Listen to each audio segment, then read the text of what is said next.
নাবালিগ অবস্থায় যার বাচ্চা মারা যায়, ওই বাচ্চাগুলিকে আল্লাহ পাক রব্বুল আলামিন কিয়ামতের ময়দানে বাপ মার জন্য বহুত বড় সুপারিশকারী বানায়।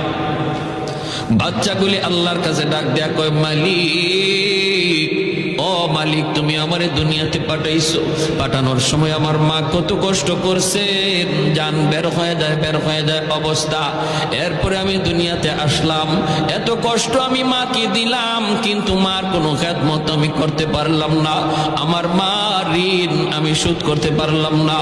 আল্লাহ, আজ যদি তুমি আমাকে জান্নাতে দিতে চাও, আমার মা বাবা সারা জান্নাতে যাইবো না, হয় আমারে বাপ মার সাথে জাহান্নামে দিয়ে দাও, হয় আমাকে আমার বাপ মার সাথে জাহান্নামে দিয়ে দাও।